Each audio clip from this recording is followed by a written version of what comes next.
ఏడు నుంచి చదువుదాం. గొప్ప వంశం వారైనను అనేకులను పిలవలేదు, కానీ ఏ శరీరయు దేవుని ఎదుట అతిశయింపుకుండునట్లు జ్ఞానులు సిగ్గుపచ్చటకు లోకములో నుండి ఎర్రివారిని దేవుడు ఏర్పరచుకొని ఉన్నాడు. బలవంతులైన వారిని సిగ్గుపచ్చటకు లోకములో బలహీనులైన వారిని దేవుడు ఏర్పరచుకొని ఉన్నాడు. ఎన్నికైన వారిని వ్యర్థం చేయుటకు లోకములో నీచులైన వారిని, తునీకరింపబడిన వారిని, ఎన్నిక లేని వారిని దేవుడు ఏర్పరచుకొని ఉన్నాడు. చిన్న ప్రార్థన చేసుకుందాం. పరిశుద్ధుడైన తండ్రి, నీ దాసుడు బలహీనుడు వట్టువాడు. బిడ్డలు అనేక మంది క్రిస్మస్ సందర్భంగా అనేక మంది బిడ్డలు వచ్చారు ప్రభువా. నీవు మాట్లాడితే అనేక మంది జీవితాలు మేలు పొందుతుంది నాయన. నీవు మాట్లాడి ఎవరికి ఏ మాట అవసరమో పరిశుద్ధాత్మ తండ్రి ఈ కూడిక ద్వారా అనేక మంది జీవితాలు స్థిరపడి బలపడి పరలోకానికి సిద్ధపరచండి. ఎత్తబడే గుంపులో ఉంచండి.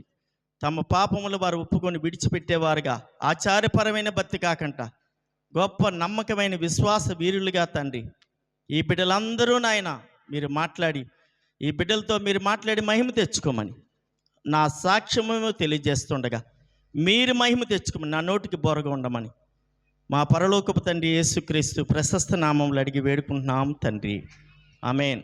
మరొకసారి హృదయపూర్వకంగా మీకు వందనాలు. ఈ మాటలు ఎందుకు చదివేమంటే, తునీకరింపబడిన వారు, ఎన్నిక లేని వారు, బలహీనులు, నీచులు ఈ సమాజంలో ఎవరికైనా కావాలంటారా? మళ్ళాంటి పేదవారు ఈ సమాజంలో డబ్బున్నవారు ఉన్నారు, మంచి కులంలో పుట్టేవారు ఉన్నారు, చదువుకుంటే ఉన్నతమైన జాబులు వస్తాయి, వారు అందరికీ కావాలి. మన రోడ్డు సైడ్లో వెళ్ళిపోతుంటే చాలామంది పేదవారు ఉంటారు, వాళ్ళు ఎవరికి అవసరం ఉండదు. మనకి లోకపరంగా నేను చెప్తున్నాను, లోకపరంగా మనకి ఎడ్యుకేషన్ ఉండాలి, క్వాలిఫికేషన్, మంచి కులము, డబ్బు, ధనం ఉంటే సమాజం అంతా మన దగ్గరకు వచ్చి గౌరవిస్తుంది. లేకపోతే మనం ఏమీ లేకపోతే సమాజం ఎవరూ మనల్ని పట్టించుకోరు. లేకపోతే మీకు అర్థమవుతుందా ప్రీబిడ్లర్? ఆ మాట అందుకే మీకు చదివించా. దేనికైనా జాబ్ కావాలంటే ఒక ఎయిర్పోర్ట్లో కానీ, లేకపోతే నేవీలో కానీ, పోలీస్ డిపార్ట్మెంట్లో కానీ మంచి చదువులు కావాలి. ఏమీ లేకపోతే ఎవరికి ఈ లోకంలో మనం అవసరం లేదు. కానీ మనము కావాల్సి వచ్చింది, ఎవరికి కావాల్సి వచ్చింది తెలుసా? మనం పేదవారము, తునీకరింపబడిన వారము, ఎన్నిక లేని వారము, నీచులము, ఏమీ లేని వారము, గొప్ప కులంలో పుట్టిన వారు కాదు. అయినప్పటికీ కూడా మనము ఎవరికి కావాలో తెలుసా? మన ప్రభు అయిన యేసుక్రీస్తు. హల్లెలూయా. 2 చేతులు పైకెత్తండి. ఎవరికి కావాలంట? మనమందరము. నీచులు కావాలంట, తునీకరింపబడిన వారు కావాలంట, బలము ధనము లేని వారు కావాలంట. ఏమండి చూసారా? దేవుడు ఒక ప్రణాళిక. సమాజం ఏమనుకుంటుంది? మేము గొప్ప కులంలో పుట్టాము, మేము ఆస్తిపరులము, మేము ధనవంతులము అని వాళ్ళు అనుకుంటున్నారు. కానీ దేవుడు ఏమంటున్నాడు? సర్వ సృష్టికి సువార్త ప్రకటించడానికి, ఏమండి శుభం పలకడం. ఏమంటున్నాడు? 2:10 లోకా సువార్తలో అందరికీ శుభవార్త తెలియచేయటకు, మానవ కోటి ప్రజలందరి కొరకు శుభవార్త తెలియజేయటకు. మీరు భయపడకండి, మానవ కోటి ప్రజలందరి కొరకు మహా సంతోషకరమైన సువర్తమానం ప్రకటించడానికి వచ్చాడంట. కులం కానీ, జాతి కానీ, మతం కానీ భేదం లేదు ప్రియబిడ్డలారా. సకల 100వ కీర్తనలు అంటాడు, సమస్త దేశములారా నా యొద్దకు వచ్చి, నేను సాక్ష్యంలోకి వెళ్ళబోయే ముందు చెప్తున్నా, సమస్త దేశములారా నా యొద్దకు రండి అంటాడు. ప్రియబిడ్డలారా, ఆ కులము లేదు. ఒక దేశానికి, ప్రాంతానికి, ఒక గ్రామానికి, ఒక పల్లికి, మన భారతదేశానికి సంబంధించిన దేవుడు కాదు, ప్రపంచ దేశానికి కావాలంటే ఈ దేవుడు. హల్లెలూయా. సమస్త దేశములారా అంటాడు, నా దగ్గరికి రండి, యెహోవాని ఆరాధన చేయండి, దేవుడి నామానికి మహిమ కలుగును గాక. ఎక్కడో శ్రీకాకుళం జిల్లాలో పుట్టాం ప్రియబిడ్డలారా. అన్నీ నేను చెప్పను, మీకు ఇందాకే చెప్పాను కదా, లైన్ రాదు, మీరు అర్థం చేసుకోండి. చాలా పేద కుటుంబం. మా వృత్తి గానుగా ఆడుకుండేవాళ్ళు. తెలుగులో అంటారు కదా, గానుగా ఆడతారు. మేము తెలుగులో అన్నమాట. గానుగా ఆడే అది వృత్తి. చాలా కఠిన, బాగా పేదవారు. మరి మాది శ్రీకాకుళం జిల్లా. ఆ విలేజ్, ఒక గార్పేట అనే విలేజ్ ఉండేది. ఆ విలేజ్లో నుంచి రాజమండ్రి పట్టణం దాదాపు 43 సంవత్సరాల కిందట ఇక్కడికి వచ్చేసాం. అక్కడ చాలా జరిగాయి, కానీ సాక్ష్యం నేను షార్ట్ కట్లో వస్తున్నాను. అక్కడ చాలా జరిగేవి. అక్కడ తింటాకి తిండి ఉండేది కాదు, వస్త్రాలు ఉండేవి కాదు, చాలా ఇబ్బందులు పడేవాళ్ళు. సరే, రాజమండ్రి పట్టణం గోదావరి గట్టు కింద కొత్త బ్రిడ్జి ఉంది చూడండి, ఆ బ్రిడ్జి దగ్గర ఆ తాటాకి ఇళ్లలో ఉంటే అక్కడికి వచ్చి దిగాం. అక్కడ ఏం చేసామంటే, మా నాన్నగారు ఈ రాజమండ్రి పట్టణం రాగానే ఒక రిక్షా 2 రూపాయలకి అద్దె తీసుకొని ఆయన రిక్షా దొక్కేవాడు. మేము 5 అన్నదమ్ములు, చిన్న తమ్ముడేమో ఇంటికాడ ఉండేవాడు, మేము నలుగురం. ఈ నలుగురం ఏం చేసేవాళ్ళం అంటే రోడ్డు సైడ్లంట ఈ ఇనప ముక్కలు, డైనేజీలంట, పెంట కుప్పలంట తిరిగి భయంకరంగా ఈ గాజు పెంకులు, అట్ట మొక్కలు ఏరుకుంటూ జీవనోపాధి చేసేవాళ్ళు. రూపాయి పావలు వస్తే మా అమ్మగారికి ఇచ్చేవాళ్ళు. యేసు ప్రభు అంటే మాకు తెలియదు. మా నాన్నగారు 24 గంటలు రామకృష్ణ రామకృష్ణ అనేవాడు. ఒక పాక 8 రూపాయల నుంచి 70 రూపాయలు అద్దె దాకా దాదాపు 7 సంవత్సరాల గోదావరి గట్టు కింద ఉన్నాం. గోదావరి వస్తే కాలేజీలోకి వెళ్ళిపోయేవాళ్ళు. ఆ గోదావరి గట్టు కింద ఉండేవాళ్ళము. మా ఇంటి నిండా కొన్ని దేవతల ఫోటోలు కూడా ఉండే. మా నాన్నగారు 24 గంటలు రామకృష్ణ అనేవాడు. మాకు యేసుప్రభు గురించి ఏమీ తెలియదు. అయితే మా అమ్మగారికి విపరీతంగా రక్తం పోయేదన్నమాట. మేము యేసుప్రభులోకి ఎలాగ వచ్చామో తెలుసుకున్నామని. విపరీతంగా బ్లీడింగ్ అయిపోయేది ఆవిడికి. చాలా భయంకరంగా. ఆమె నల్లగా ఉంటుంది, మా నాన్నగారు ఫుల్ వైటు. అయితే ఆమె ఆ బ్లడ్ పోసినప్పుడు చాలా సమస్య వెళ్ళిపోయి నీరస అయిపోయేది. అప్పుడులో మాకు తెలిసేది కాదు. హాస్పిటల్ తీసుకెళ్ళి పోనీ వైద్యం చేపించే అంత జ్ఞానం కూడా, డబ్బు కూడా మాకు తెలియదు. ధర్మ హాస్పిటల్కి వెళ్ళే జ్ఞానం కూడా లేదు. అంత నైపుణ్యత మాకు ఆ రోజు లేదు. బేస్ కొంచెం తగ్గిస్తే బాగుంటుంది. చూడండి, కొంచెం రేస్ వాళ్ళకి అందుబాటులో చూడండి. హల్లెలూయా. అమ్మా వింటున్నారా? నేను త్వరగా వెళ్తున్నానే. ప్రియబిడ్డలారా, ఇలాగా జరుగుతుండగా ఒక ఆమె శాంతమ్మ గారని ఒక ఆమె సువార్త చెప్పింది మా అమ్మగారికి వచ్చి. అమ్మ, నీకు 5 పిల్లలు. నరసమ్మ గారు మా అమ్మ. మా నాన్న పేరేమో శ్రీరాములు, నా పేరు పెద్దిరాజు. ప్రియబిడ్డలారా, ఇంకా అన్నదమ్ముల పేర్లు. నా భార్య పేరు పద్మరాగం. ప్రియబిడ్డలారా, ఇలాగా మా అమ్మగారికి ఆ ప్రాంతం రాగానే 2-3 నెలలు మేము ఇలా రోడ్లంటే తిరుగుతుండగా మా అమ్మగారికి ఒక అనారోగ్యం వచ్చినప్పుడు ఒక ఆమె సువార్త చెప్పింది. అమ్మా, మరి ప్రభుని నమ్ముకోండి, మీరు ప్రభు స్వస్థపరుస్తాడు, దేవుడు గొప్పవాడు, నీకు 5 అందమైన పిల్లలు ఉన్నారు, నువ్వు చనిపోతే బిడ్డలు అనాథులు అయిపోతారు అని అంటే మా అమ్మగారికి మేమున్న ఇంటి దగ్గర నుంచి, అమ్మ వినండి, మీరు ఎవరితో మాట్లాడద్దు, పిల్లలు ఎత్తుకునేవారు దయచేసి, చాలా ఫాస్ట్గా వెళ్ళిపోతున్నాను. కోరమండల ఎక్స్ప్రెస్ ఎలా వెళ్ళిపోతుందో అలా వెళ్ళిపోతున్నాను ఈ సాక్ష్యం. మీరు అర్థం చేసుకుంటే చాలా దీవెనలు పొందుకుంటారు, చాలా బ్లెస్సింగ్ పొందుకుంటారు. నా పరిస్థితి ఎక్కడి నుంచి ఎక్కడ తీసుకొచ్చాడో చాలా ఫాస్ట్గా చెప్పేస్తున్నాను, ఎక్కడ ఆగట్లే. మీరు అటు ఇటు తిరిగారంటే ఇది కూడా ఇంక మీకు రాదు సాక్ష్యం. ఆమె చెప్పాలి ఇంక రెండోది. ప్రియబిడ్డలారా, అమ్మ చర్చికి రండి, మీరు ప్రభుని నమ్ముకోండి. మీరు ఇన్నాళ్ళు ఎన్నో పూజలు నోములు అన్నీ చేస్తున్నారు కదా, ఒక్కసారి ప్రభుని అంగీకరించండి. స్వార్థ చెప్పి తీసుకెళ్ళింది మా అమ్మగారిని. బాధల్లో ఉంది కాబట్టి. ప్రియబిడ్డలారా, రాజమండ్రి పట్టణం వస్తేప్పుడు మా ఆస్తి ఏంటో మీకు చెప్తాను. ఒక ఇనప డ్రమ్ము, ఒక పాత గుడ్ల మూట, ఒక నులక మంచం పట్టుకొని 8 రూపాయల అద్దెలో ఇలాగ పెద్ద పాక ఉండేది. ఆ పాకలో ఇటు 4 పోర్షన్లు, ఇటు 4 పోర్షన్లు మట్టిని వేసుకొని ఉండేవారు. అది ఎంత అంటే 8 రూపాయలు అద్దె, లేకుంటే 10 రూపాయలు అనమాట. దొంగ ముసలయ్య గారిదని ఒక తాటాకి ఇంట్లో ఉండేవాళ్ళు. చిన్న నులక మంచము 9 రూపాయలు, ఇనప డ్రమ్ము, పాత గుడ్ల మూట. మా ఆస్తి ఇక్కడికి రావడం 9 రూపాయలు క్యాష్ పట్టుకొని వచ్చాం. ప్రియబిడ్డలారా, మా అమ్మగారికి సువార్త చెప్పగానే యేసుప్రభు గురించి ఆమె మందిరంకి వెళ్ళింది. అక్కడ ఒక పాస్టర్ గారు చిన్న బల్ల ఉంటే ఆ బల్ల ఎట్టుకొని ఎన్నో ఆదరణకరమైన మాటలు, అనేకమైన గుడ్లకి వెళ్ళింది మా అమ్మగారు. మరి నెక్స్ట్ పూజలు, ఏవో పేదరికమైన హిందువులం కాబట్టి, ప్రభువు అంటే మాకు తెలియదు కాబట్టి ఆ నిష్టలో మేము బతికివ్వాలి. ఎప్పుడైతే ఆ పాస్టర్ గారి మందిరానికి వెళ్ళినప్పుడు ఆదరణకరమైన మాటలు దొరికాయి. ఆదరణకరమైన మాటలు ఎప్పుడైతే విన్నాదో ఈమె ఆ రాత్రి 2 గంటలు లేచిపోయి ప్రార్థన 2 చేతులు ఎత్తి చేసేది. ఎలా చేసేది అంటే, ప్రభువా, నా భర్త అయితే త్రాగుబోతూ ఆ సారా దాగి వచ్చేసి అక్కడ పడుకుండిపోయాడు. మేము 5 ఆ రోడ్లంటే తిరిగి ఆ నులక మంచం మీదే పడుకుండేవాళ్ళు. ఇంత మట్టి కొండలు ఉండి బయట వండుకుండేవాళ్ళం, కమ్మలు పొయ్యి పెట్టుకొని. మా కూర ఏమి ఉండేది కాదు. ఎంతో భయంకరమైన పరిస్థితి. ఇంకెలా ఉంటుందో తెలుసు కదా. ఆ రోజుల్లో నాన్న త్రాగుబోతే అయితే మేము 5 పిల్లలము, అమ్మకి అనారోగ్యము, కరెంట్ లేని ఇల్లు, ఎంత పరిస్థితి ఎలా ఉంటుందో మీకు అర్థమవుతుంది. అలాగే మా అమ్మ రాత్రి 2 గంటలు లేచి, నిజమైన దేవుడువా ప్రభువా, నా బిడ్డల్ని నన్ను బ్రతికించు, మేమందరము నేను నెమ్మడిస్తాం, నేను స్తుతిస్తాం.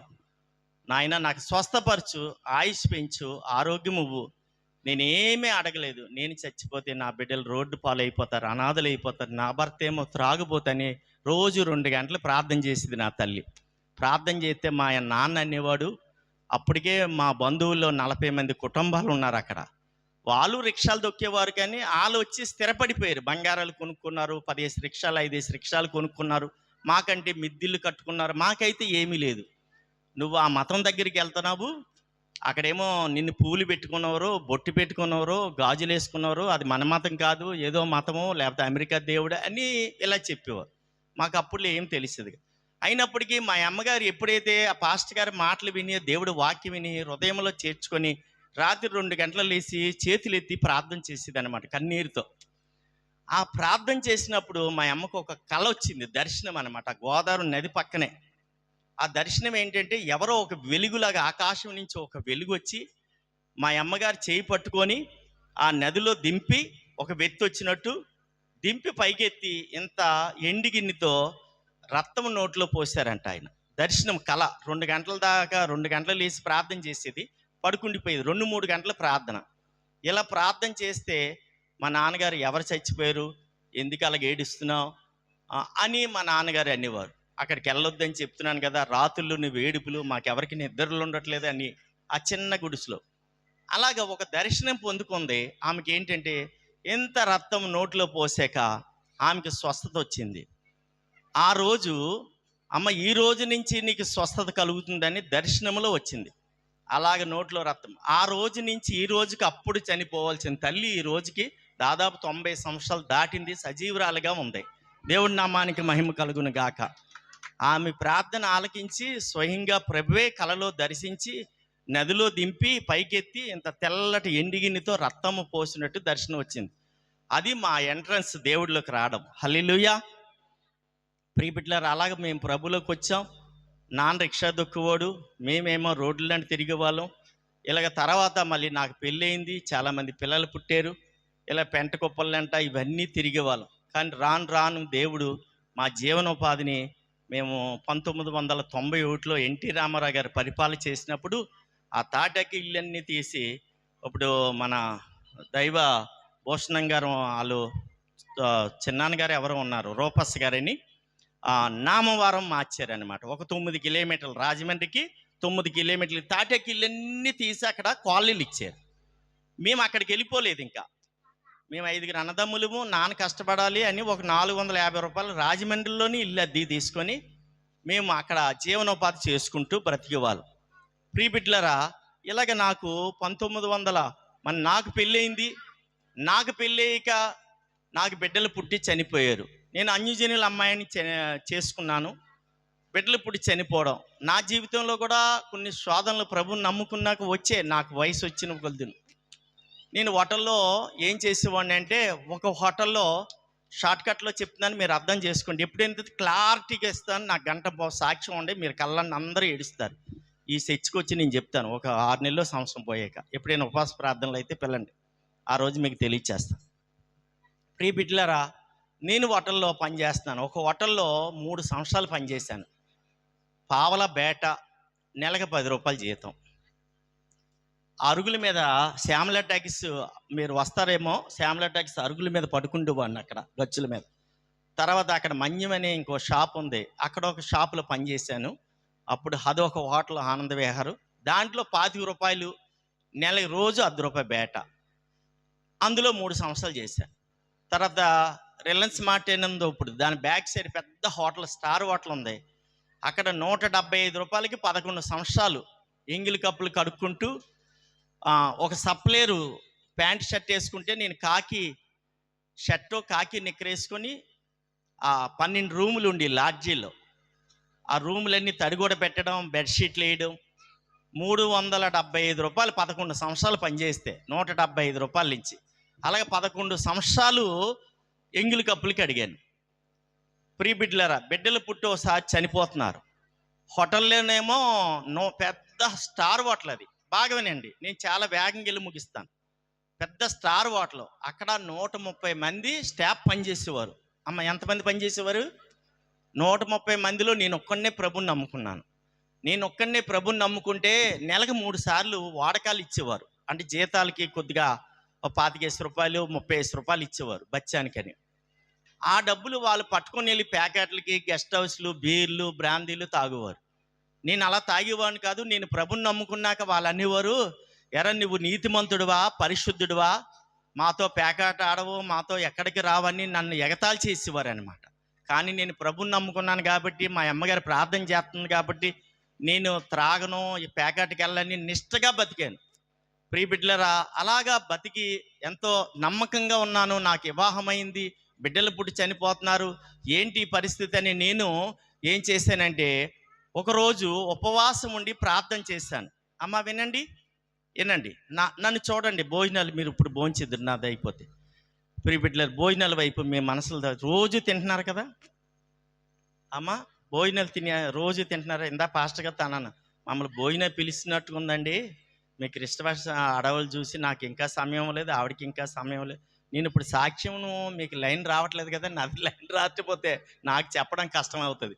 నేను ఎక్కడ ఆఫ్ చేయాలో ఎక్కడ ఎత్తుకోవాలో తెలియట్లేదు ఇప్పుడు నాకు. మీరేమో గలిబీజీ అయిపోతున్నారు ఓకని. దేవుడి నామానికి మహిమ కలుగును గాక. దేవుడే మీతో మాట్లాడాలి. ప్రియ బిడ్డలారా, ఇలాగ మరి నాకు వివాహమైంది.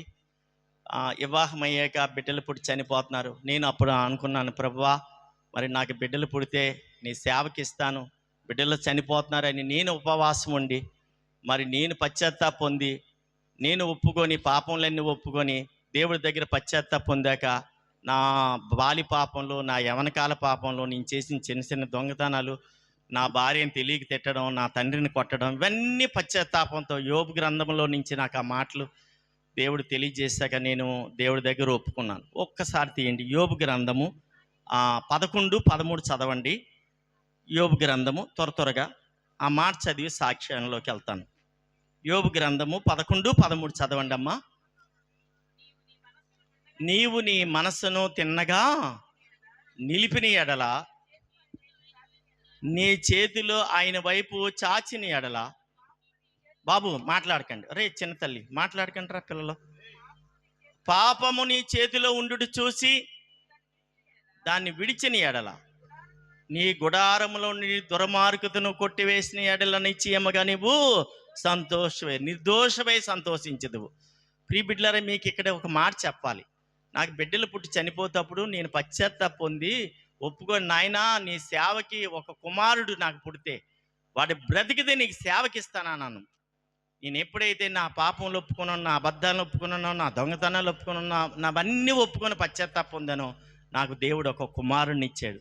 ఆ కుమారుడు ఇప్పుడు దేవుని సేవకి ప్రతిష్ఠించుకున్నాను. ఆ కుమారుడు ఇప్పుడు MBA చదువుకున్నాడు, ఒక షాప్ పెట్టి బిజినెస్ చేస్తున్నాడు, సేవకి సమర్పించుకుని బైబిల్ తరగతికి వెళ్తున్నాడు. దేవుడి నామానికి మహిమ కలుగును గాక. తర్వాత ఒక పాప పుట్టింది. పాప కూడా పేపర్ మిల్లో బాబు జాబు, పాప కూడా వివాహం అయిపోయింది, 2 మగ పిల్లలు. నేను ఎందుకు ఈ సాక్ష్యం చెప్తున్నానంటే, మేనరకం మీరు చేసుకున్నారు, ఈ అమ్మాయి మా సొంత నాన్నగారి చెల్లి కూతురుని నేను చేసుకున్నాను. మా నాన్నగారి చెల్లి కూతురు మేము చేసుకునేటప్పుడు వాళ్ళందరూ అన్నారు, మేనరకం ఏ డాక్టర్ దగ్గరికి వెళ్ళే ఒక పాప పుట్టింది అవసరమైతే ఆమె వాక్యంలో ఇంకా నా సాక్ష్యం అంతా కలుపుతుంది మీకు. పిల్ల పుట్టడం, చనిపోవడం ఇవన్నీ మీకు చెప్పట్లేదు. పిల్లలు పుట్టి చనిపోయారు, డబ్బులు ఉండి కదా హాస్పిటల్ తీసుకెళ్ళడానికి, 15 రూపాయలు వడ్డీలు తీసుకొని హాస్పిటల్ అన్నీ తిప్పినా చనిపోయింది. ఓ పాప పుట్టి, బాబు కడుపులోనే చనిపోయాడు. ఇవన్నీ చాలా భయంకరంగా. ఎప్పుడైతే నేను దేవుడి దగ్గర ఇవన్నీ ఒప్పుకున్నానో, దేవుడు నాకు 2 బిడ్డలు ఇచ్చాడు. దేవుడి నామానికి మహిమ కలుగును కాక. అలాగా మళ్ళీ మా చేతి పనులు కూడా దేవుడు ఏం చేశాడంటే ఆశీర్వాదకరంగా చేశాడు. హల్లెలూయా. 1991లోనే నేను కోటిపల్లి బస్ స్టాండ్లో 5,000 రూపాయలు అప్పు చేసి, మా అన్నదమ్ములం అందరము హోటల్లో ఎన్నాళ్ళు కప్పులు కడగాలి, నా తమ్ముడు మేమందరం అని 3 హోటల్లో పనిచేస్తే తమ్ముడు అన్నాడు, అన్నయ్య నేను మానేస్తాను ఈ హోటల్లో, ఏదైనా ఒక చిన్న వ్యాపారం పెట్టా. అంటే మన దగ్గర డబ్బు లేదు కదరా అన్న. అయితే డబ్బు లేకపోతే ఒక 5,000 రూపాయలు బయట నుంచి తెచ్చి, ఒక 5,000 తెచ్చి వ్యాపారం పెట్టాం కోటిపల్లి బస్ స్టాండ్లో. ఇప్పుడు 1991. ప్రియ బిడ్డలారా, 91లో వ్యాపారాన్ని పెట్టిన దేవుడు ఇంతవరకు అది అంచెంచెలుగా ఎలాగ ఆశీర్వదించాడో అది కూడా చెప్పాలి. కానీ అది కూడా చెప్పడం బ్రేక్. షాపులు ఎలా తీసుకున్నాం, ఎక్కడ ఎంత ఇబ్బంది పడ్డాం, దశంభాగాలు ఇచ్చాక దేవుడు ఎలాగ మమ్మల్ని ఆశీర్వదించాడు, దశంభాగాలు ఇవ్వక మునుపు ఎలాగ శపించబడ్డాము, అవన్నీ మలాకీలో ఉన్నాయి. ఇప్పుడు తీయడానికి సమయం లేదు.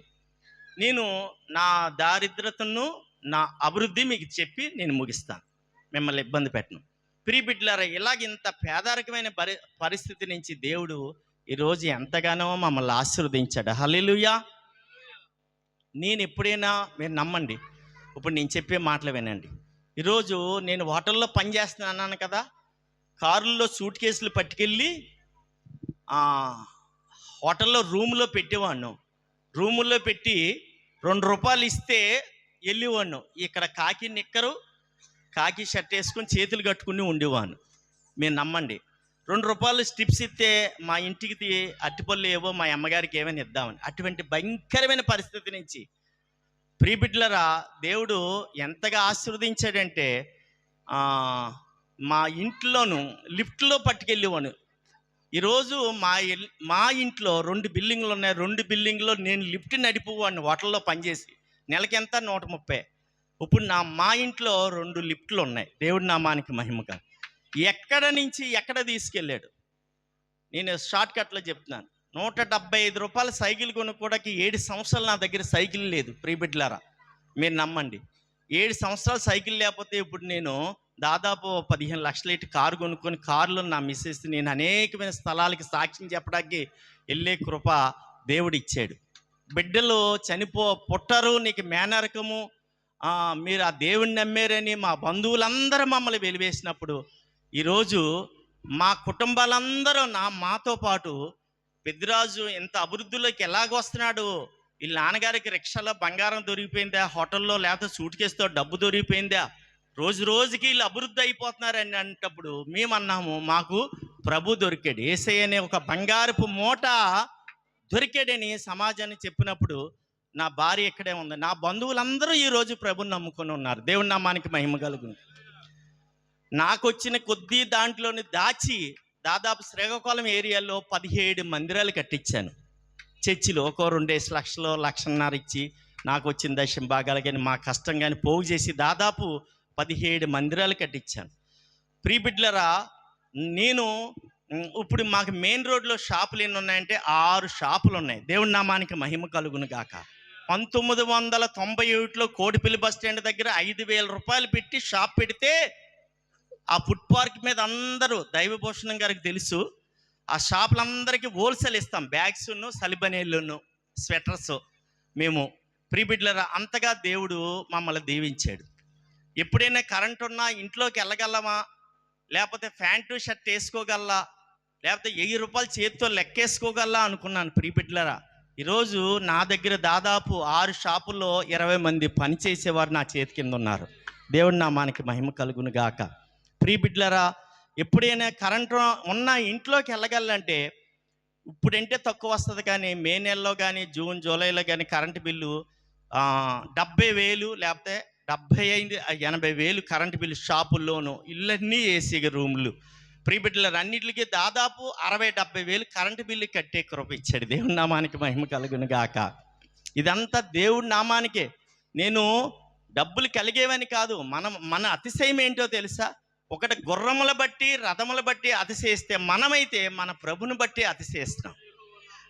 ఆయన బట్టి నేను అతిశయంగా మీకు చెప్తున్నాను. నా దగ్గర ఇంత ఉందని కాదు.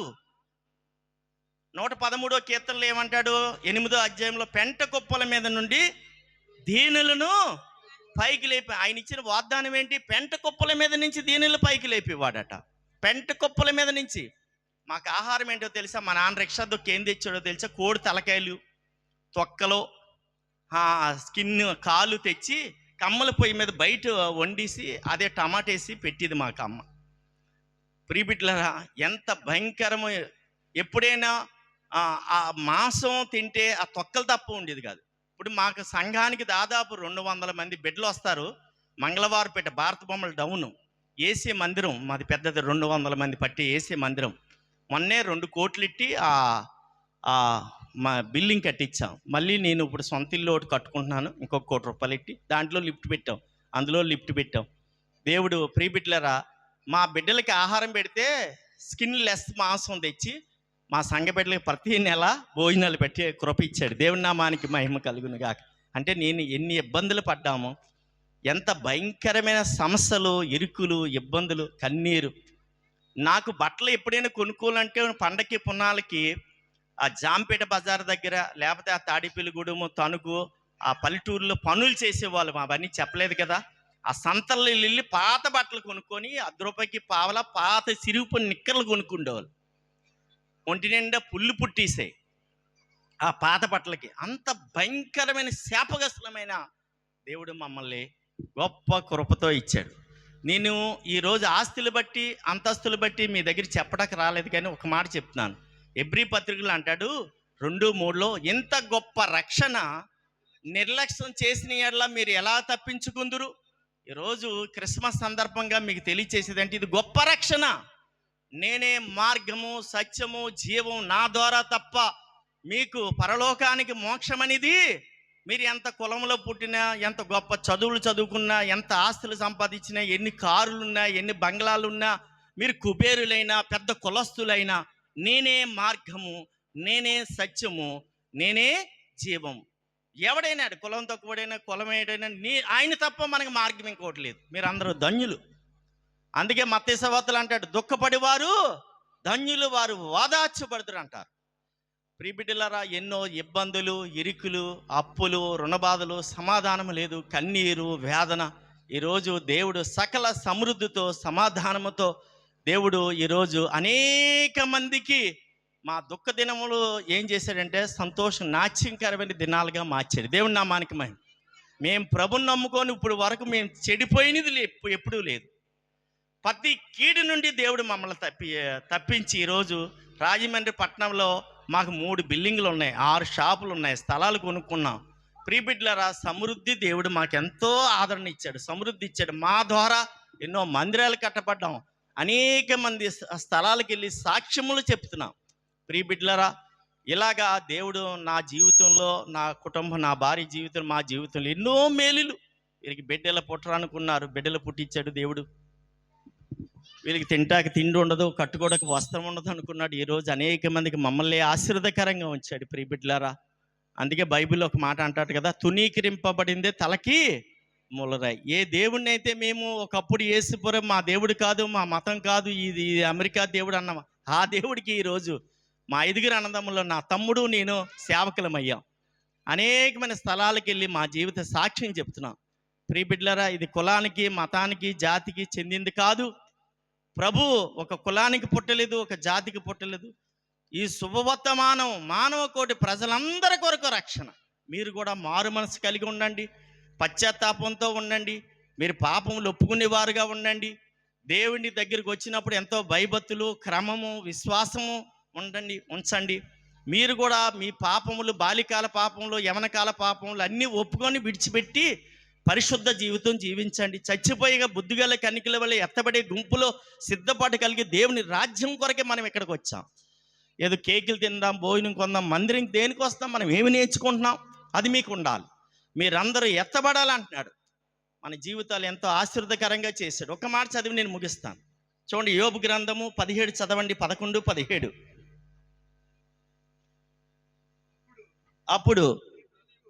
అప్పుడు నీ బ్రతుకు మధ్యాహ్న కాల తేజస్సు కంటే అధికముగా ప్రకాశించును, చీకటి కమ్మెనను అది అరుణోదయమలే కాంతిగా ఉండును. ఏమంటున్నాడంటే యోబు గ్రంథం 11, 17 అంటాడు, మన బ్రతుకు ఎలాగుంటుందంటే, అప్పుడు నీ బ్రతుకు మధ్యాహ్నం కాల తేజస్సు ఎలాగుంటుందో అలాగుంటుందంట. ఏంటి? నీ చేతిలో పాపం ఉండుట చూసి నీ విడిచిపెడితే, నీ గుడారంలో పాపం, గుడారం అంటే హృదయంలో పాపం ఉండుట చూసి నీవు విడిచి ఒప్పుకుంటే నీ బ్రతుకు మధ్యాహ్న కాల తేజస్సు వల్లే ఉంటుంది. ఈరోజు మేము ప్రభుని నమ్ముకొని 43 సంవత్సరాల కిందట అలాగే మేము రాను ఎన్నో కష్టాలు పడ్డాం, శ్రమలు పడ్డాం. ఒక్కసారి ఈ ఆస్తులన్నీ కలిసి రాలేదు. నేను చెప్పలేదు కదా, మాకు 5,000 నుంచి 10,000 సంపాదించాం, 10,000 నుంచి 50,000 సంపాదించాం, 50,000 నుంచి 90,000 సంపాదించాం, 90,000 నుంచి 5 లక్షలు సంపాదించాం, 5 లక్షల నుంచి ఇవన్నీ ఎలా కొన్నానో లైన్ రావాలి. 5 లక్షల నుంచి ఇల్లు కొన్నాం, ఇల్లు కొన్నాక మళ్ళీ దేవుడి మందిరం కొన్నాం. ఇలాగా స్టెప్ మీద స్టెప్, స్టెప్ మీద స్టెప్, స్టెప్ మీద స్టెప్ ఈరోజు అనేకమైన కొన్ని లక్షల వ్యాపారాలు చేసే దేవుడి కృప ఆశీర్వదకరంగా చేసి, ఇదంతా ఒక్కసారి వచ్చింది కాదు. ఇన్ని సంవత్సరాలకి సంపూర్ణులుగా పరిపూర్ణులుగా దేవుడు మమ్మల్ని చేసి రాజమండ్రి పట్టణంలో ఒక ఉన్నతమైన మంచి జీవితాలు మాకు దేవుడు ఇచ్చాడు. మేము దేవుడిని నమ్మాక మేము ఎప్పుడూ చెడిపోలేదు. మా ద్వారా అనేక మంది దేవుడిలోకి, మరి మా సాక్ష్యం ద్వారా అనేకమైన స్థలాలకు మేము వెళ్తున్నాం. మా విశ్వాసము, మా ఒక నమ్మకము, మాకు చేసిన మేళ్ళు, మా పడ్డ కష్టాలన్నీ తెలియజేస్తాం. అనేక మంది ప్రభువులకు వస్తారు. నిజమేనా? వీరి జీవితంలో ఎంత సమస్య వెళ్ళిపోయారా, ఎంత కష్టాలా, ఎంత దుఃఖమా, ఎంత కన్నీరా, ఎంత వేదన, ప్రియబిడ్లరా, అన్ని పాటలు పడ్డాం. కానీ అన్నిటి నుంచి దేవుడు మమ్మల్ని తప్పించి ఈరోజు మమ్మల్ని సజీవులుగా రాజమండ్రి పట్టణంలో ఒక ఉన్నతమైన స్థితి దేవుడు మాకు ఇచ్చాడు. తర్వాత సేవకు పిలిచాడు. సేవ ప్రేరేపణ బట్టి దర్శనాలు ఇచ్చి, వాగ్దానాలు ఇచ్చి సేవకు పిలిస్తే నా భార్య నేను మంచి సేవ రాజమండ్రి పట్టణంలో మా సంఘానికి బోల్డు మంది వస్తున్నారు. దేవుడి నామానికి మహిమ కలుగును గాక. అలాగా అటువంటి పరిస్థితుల్లో, లేని పరిస్థితుల్లో, ప్రియబిడ్లరా, అంత దారిద్రత పరిస్థితుల్లో 2 రూపాయలు ఇస్తారని చేతులు కట్టుకుని నన్ను ఈరోజు అనేక మందికి, వేల మందికి ఆశీర్వదకరంగా మా జీవితాలు, మా కుటుంబాలు చేశాడు. దేవుడి నామానికే మహిమ కలుగును గాక. దేవుడి సాక్ష్యాన్ని దేవుడు దీవించును గాక. మరొకసారి వస్తే లైన్ ఆఫ్లో చెప్తాం, చాలా బాగుంటుంది. దేవుడి మాటలు దీవించును గాక. థ్యాంక్ యూ నాకు ఇచ్చిన సమయాన్ని బట్టి.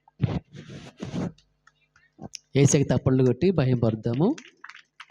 దయచేసి మేడం గారు ఒక అర్ధగంట చెప్తారు.